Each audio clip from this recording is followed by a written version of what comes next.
Hi, I'm Sue Manber. I was diagnosed on New Year's Eve, 2012, going into 2013. I had the great good fortune of my then 13-year-old daughter had looked up at me one day. She looked up at me and said, "Hey, Mom, what's that on your nose?" And I said, that is the weirdest place for a pimple. It was a tiny pimple on the rim of my left nostril. So I made an appointment, went into my regular derm. She thought nothing of it. She said it was a vascular lesion, sent me for a biopsy. And I actually called on New Year's Eve to say, "What's up?" And at 2 o'clock on the dot, the doctor called back and said, "Sit down.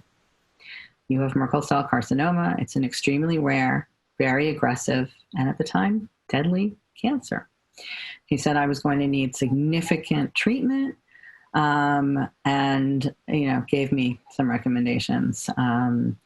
As you can imagine, that's not what you expect to be doing on New Year's Eve. And so I had to put together a care team across 3 hospital sectors, and find a handful of physicians who now 7 years ago who were familiar with Merkel cell. Was a very different world than the world that we live in today. It was a huge impact every step of the way because I had a big job. I was a single mother with 2 children.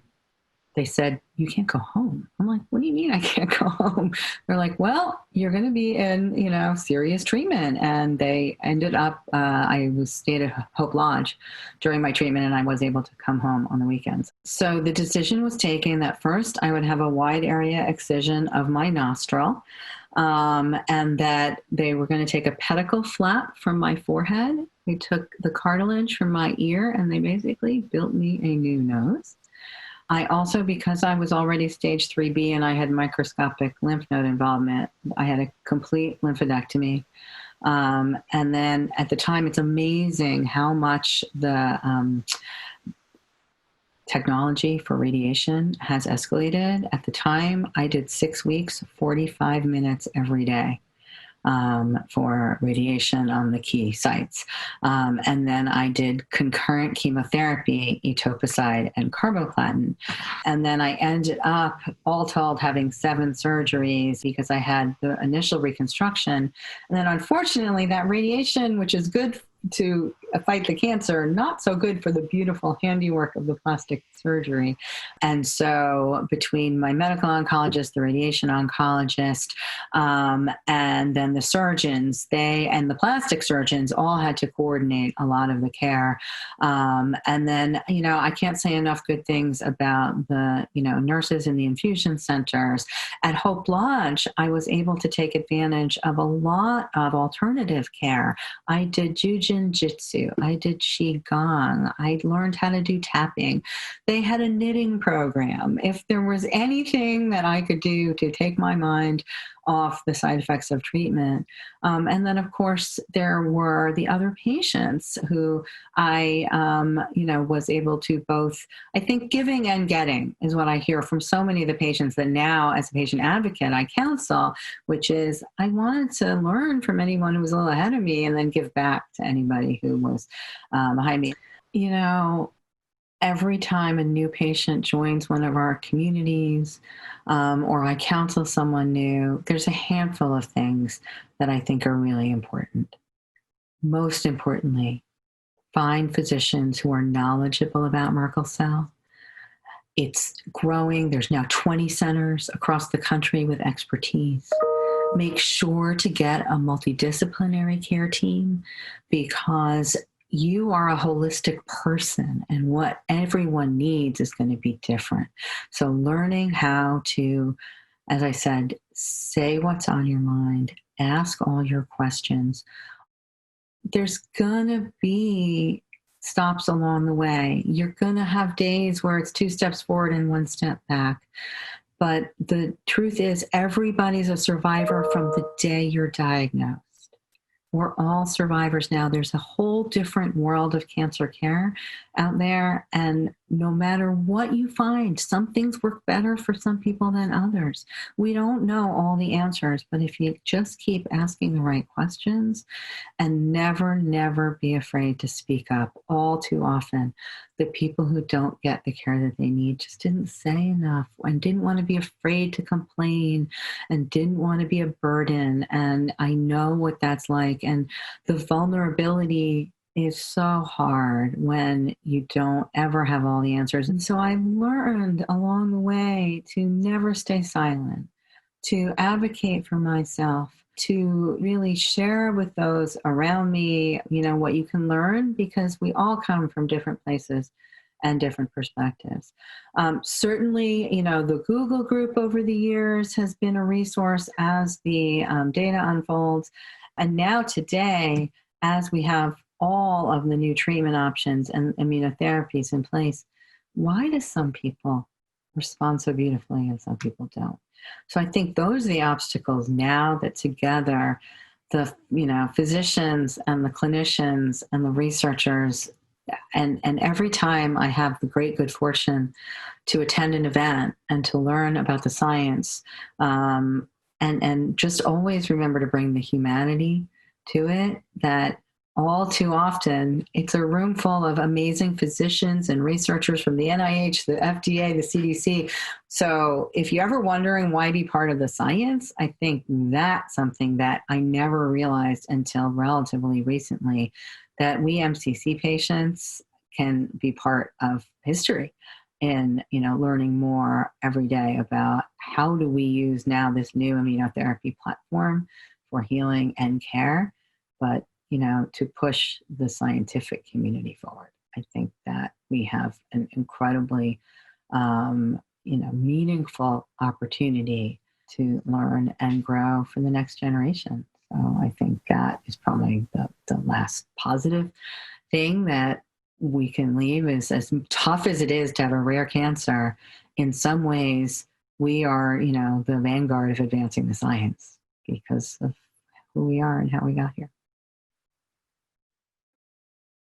My name is Scott Greisler. I am 64 years old. My journey started back in May of 2019 when I was washing my hair. I did have hair back then, and I noticed a bump or a little pimple pretty much right back here. Fortunately, I was able to see my derm, my local derm, pretty quickly, probably within a couple of weeks. And I did one of those visits where she took a little biopsy, took it off, and I fully expected I'd get the phone call that said, everything's great, see you in a year. I got the phone call from my derm that basically said, listen, you have something called Merkel cell carcinoma. She said, it is very aggressive, it's very rare. It was shocking, it was surprising. First of all, no one knows what Merkel cell is, including myself.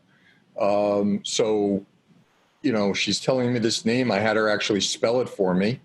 My first appointment 2 days later was with a dermatologist at University of Pennsylvania who specialized in Mohs surgery as well as worked with the oncology team. And he was probably the first reassurance, saying, okay, listen, we follow a protocol where there's a team approach. Because it's on your head, you're going to have a head and neck surgeon. You're going to have a medical oncologist, you're going to have a radiation oncologist, you're going to have me. And here's where we start. They used nuclear medicine, and tracked it to behind my left ear. So that was another crushing blow. The next day I had the initial tumor removed, had 22 staples put in my head to seal it back up. And then I met with the rest of the team. I met my medical oncologist and my radiation oncologist. I was informed then that I was what they called stage 3 because it had spread where it did. January, like early January, I started to notice a lump right here. I got that phone call, it's back, it's on your jaw. And there was also 5 additional spots on my liver. So I read everything I could. The next thing I did, which was fortunate, I found almost immediately merkelcell.org. I know that sounds crazy, and I'm not giving you guys an advertisement, but I love the site. I live on it. I have it bookmarked and pinned on my laptop. Next was just reaching out to Dr. Neum and the people in Seattle. I would just send notes and go, I know you're not my doctors, but, or what do you think of this? Or is there someone else I should be talking to? Or does this protocol sound great? And just getting the reassurances that I could get without being a patient was so helpful in keeping me focused and keeping me feeling comfortable with the treatments and the options and the direction I was taking. And yeah, so I think what I could tell people is don't give up. I mean, that's crazy. Keep fighting, keep pushing.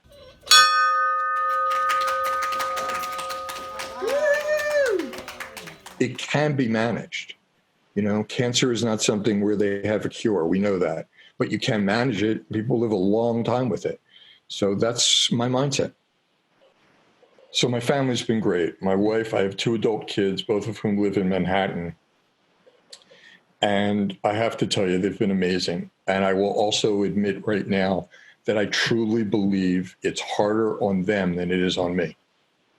But I will tell you that I have found all 3 of them to be amazingly great sounding boards, because as smart as I might think I am about this, you miss something. You're not thinking about something. You're not, I'll go, I have these 10 questions, and they'll go, okay, but what about the most obvious one? Here it is.